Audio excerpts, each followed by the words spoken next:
Okay, what up, ladies and gents? It's your favorite Asian robot right here. Hopefully, one of your favorite official content creators for the First Descendant.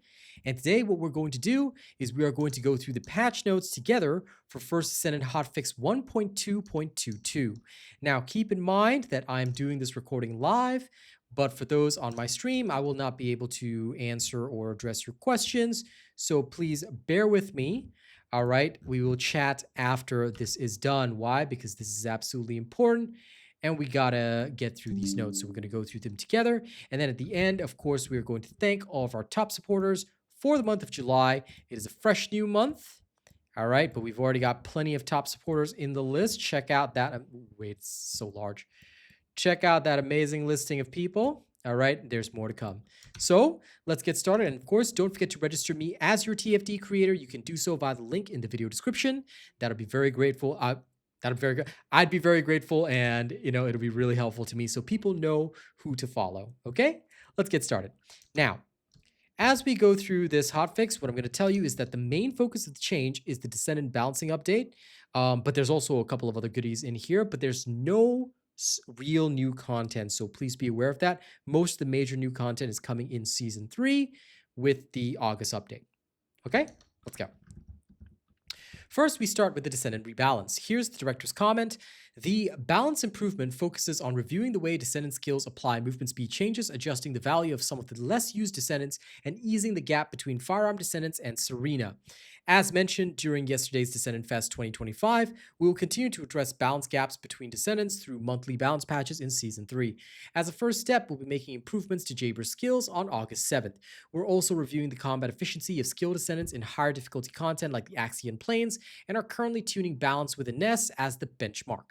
The dev team is aware of the current disparity between firearm descendants and skill descendants. We aim to reduce this gap using Serena as the reference point for firearm descendants and an S for skill descendants. So take note that all firearm descendants, they are gearing toward Serena level, and an S will be for skill descendants. They'll continue to take gradual steps to bridge the gap between skill and firearm descendants through their ongoing monthly balance updates. So Serena will not be getting a nerf, contrary to what some creators have been pushing for. Again, these creators do not clearly understand the game because I have already mentioned several times, and as taken note before, the Ines nerf, although it was a very minor nerf, resulted in a lot of public outcry. So obviously, they're not going to nerf Serena. The creators that believe in this nerf, however, well, good luck to them because they're not going to be recognized. I mean, we all know who's recognized anyway, right? Okay, let's carry on. Now, here's what actually was changed. So for Valby, her first skill, Plop Plop, has received a skill power increase. So this will improve the damage of Plop Plop. I believe it's to the DOT. It should be to the DOT, but we will be able to check. Make sure to tune into my night stream and we'll be able to check then. Cleanup has received a significant skill power boost. It should be to the DOT as well.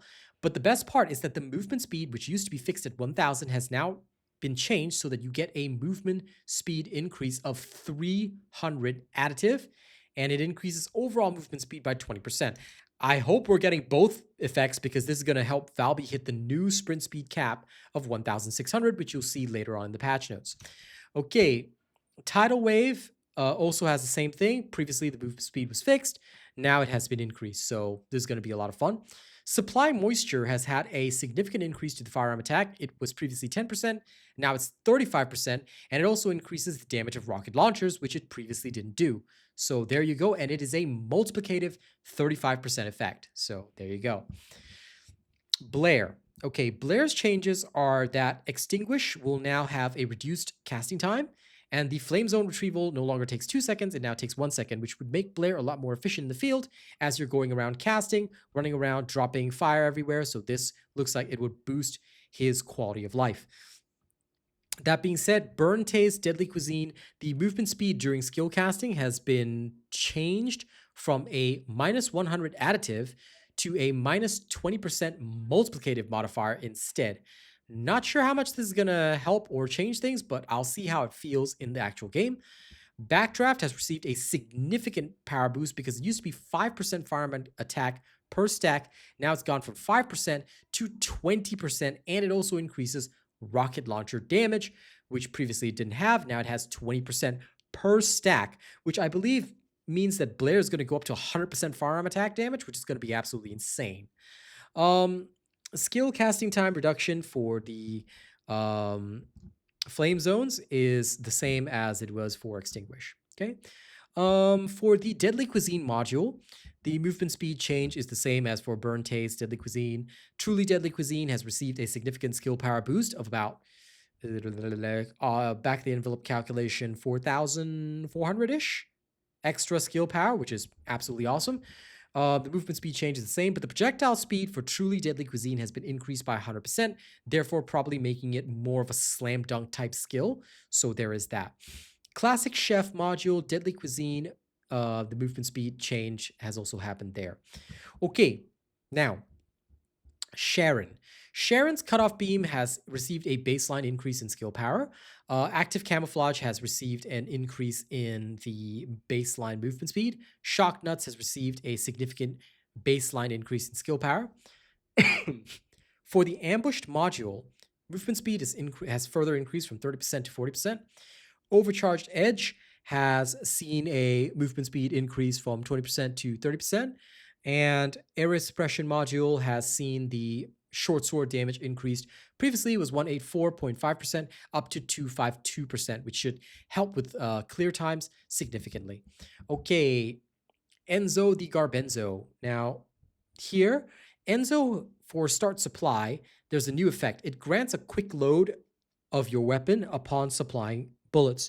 So what this means is that when you deploy his start supply, you will instantaneously get your weapon reloaded. It also increases the reload time modifier by 60%, therefore turning Enzo into like a reload champion for guns, which is going to be absolutely insane in my opinion. Explosive drone has received a significant increase in skill power. Perfect support will now supply 11% of your ammo, which is insane. And the intercept battle bullet supply amount has also increased, so take note of that. The increase is the same for field and intercept. Concentrated fire module has received a significant increase to the explosive drone power. Concentrated fire increases skill power by 3.8% of max shield, increases skill power modifier by 0.2% of max shield, and increases firearm critical hit rate by 0.2% of max shield. So this is for concentrated fire, could be pretty interesting. Field bullet supply amount has gone up from 4% to 7%. Kind of digging that, because I believe this one affects his fourth skill. Okay, Hailey. Hailey has seen cryo rounds deal additional damage. Now, instead of just a 50% additional damage, it now deals 200% additional damage for your shots. Zenith has gone from a firearm increase of 50% to 200%, which is insane. Supercooled Kyber rounds has gone up from 25% to 150%, in addition to the weak spot multiplier increases that Supercooled Kyber rounds has. So this would be worth revisiting for Hailey. Cryogenic cluster shot module has seen an additional damage increase of 25% to 100%.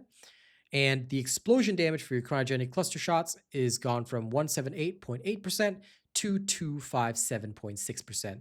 So do take note, cryo round combined with Zenith is probably going to deal some serious damage to bosses. Okay, Bunny's speed of light will now get an additional sprint speed increase of 200 additive. Okay, so it just adds 200 on, and then you can multiply it by the speed percentage increase.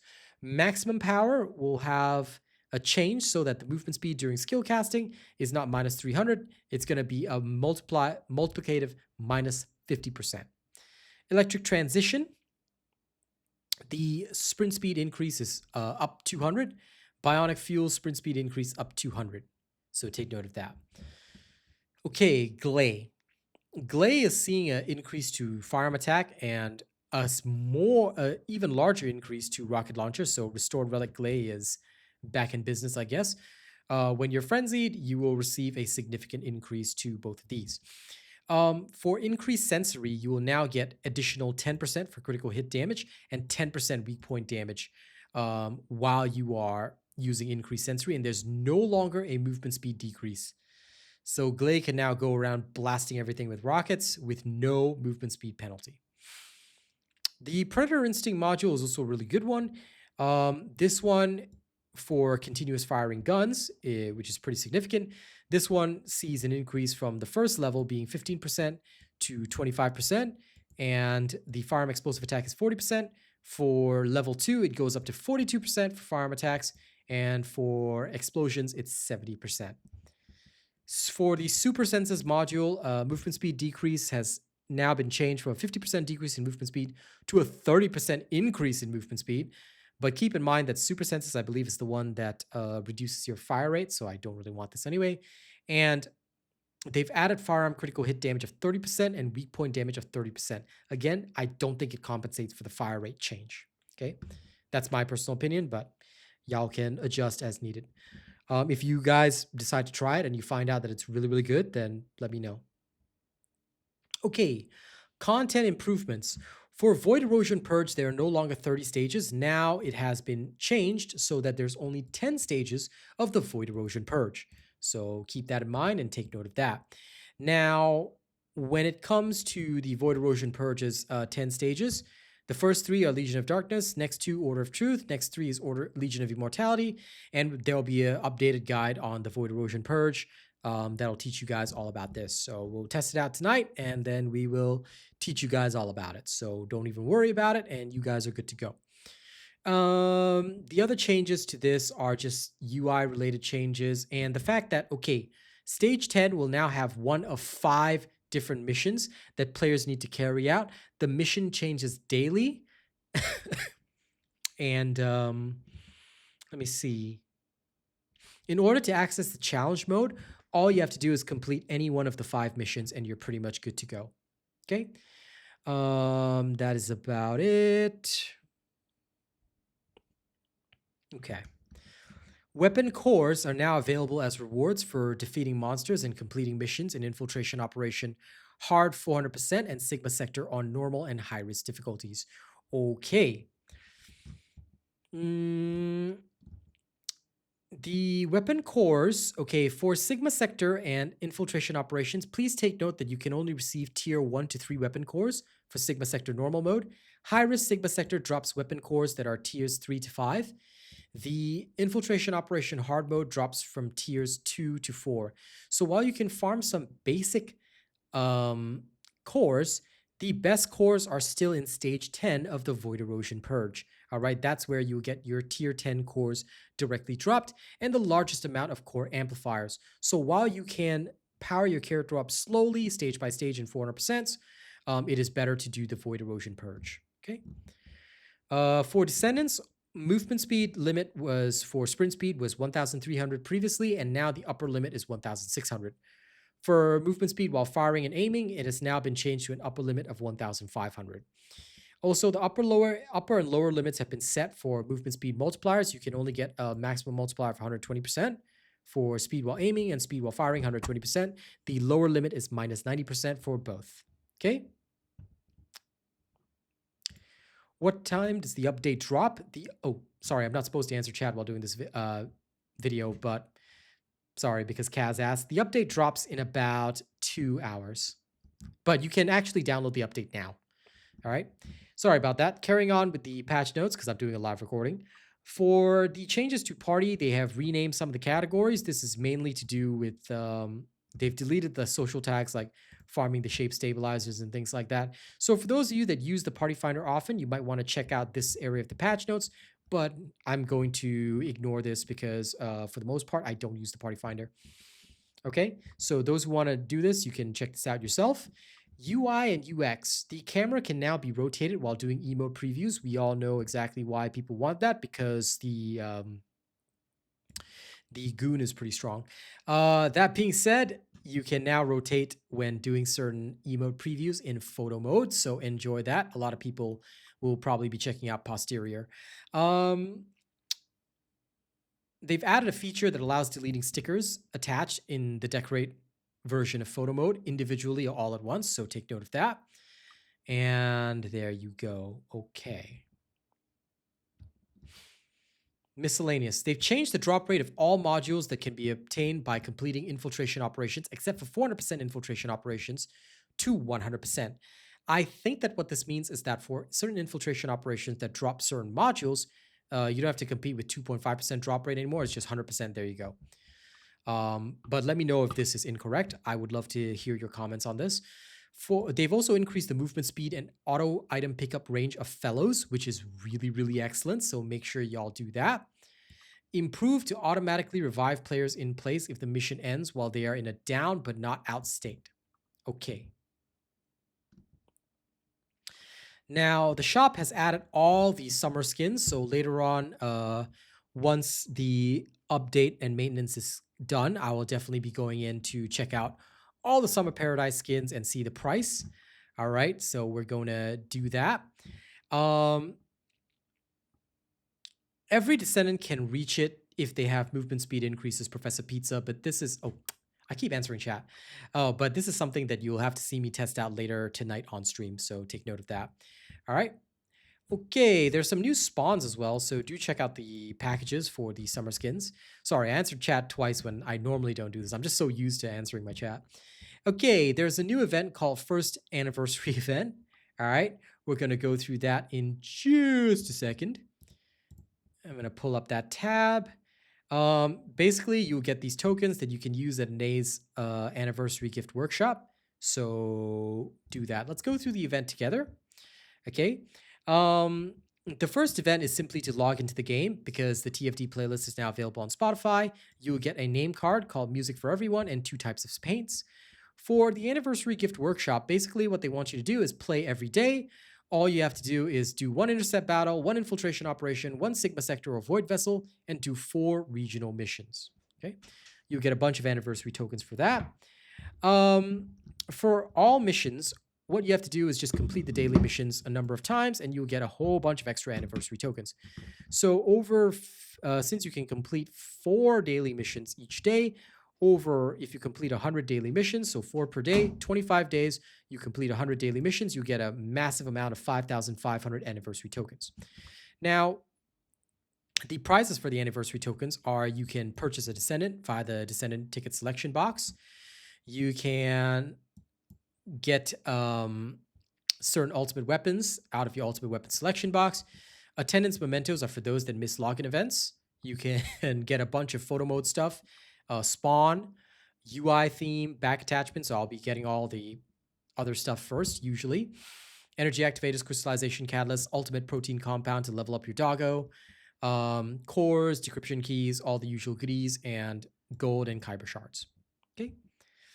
You just have to go to an A and access the event shop there. Okay. If you play for a total of 60 minutes per day, you also get gold and kyber boosters if you need them. And that is about it for the event. So this is the first anniversary event for TFD. So do participate daily. Other than that, there are just some minor bug fixes. They fixed an issue where completing the requirements for collect Ironheart particles would not count. Fixed an issue where RK tuning level was displayed as 0 in the descendant list. Fixed an issue where RK tuning level was displayed in the descendant list before the RK tuning system was unlocked. Okay, so that is it for the patch notes. The main thing is the descendant buffs, the changes to Void Erosion Purge and all that. So quick summary. Valby got buffs, Blair got buffs, Sharen got buffs, Enzo got buffs, Hailey got buffs. Bunny got a buff as well in terms of speed, and Gley got a buff as well in terms of her ammo and all that. And the Void Erosion Purge used to be 30 stages, now it's just 10 stages, and you should be able to carry your friends through that with a good enough build.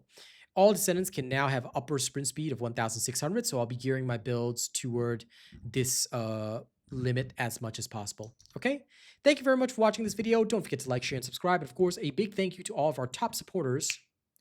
Okay, for July. I know it's early in July. It's only the 3rd, but here are the top supporters already. Top super chat is Lawbreaker with a $120 super chat. Top super chat list includes Gabak Dan, Sir Tommy, Dan Wenban, Eddie X79, Amelia Leroy, Ronnie Macy, Gypsy Warrior, Foxy Kim, Toothiest Wolf, Louis Acosta, and Baron Von Crash. I don't know why there's a listing of his number there, but ignore that $10 because that's an error. And top channel membership gifter is Arcane Silver 300 with 40 gifted. And top channel membership gifter list includes Jody Wilkins, Hanket Mock, and Dan Wenban. Thank you guys very much for watching this video. Don't forget to like, share, and subscribe. Don't forget 2, also register me as your creator. The link is in the video description. No nerfs here. Just enjoy, and I'll see you guys on the next one, okay? Don't do anything weird while I'm gone.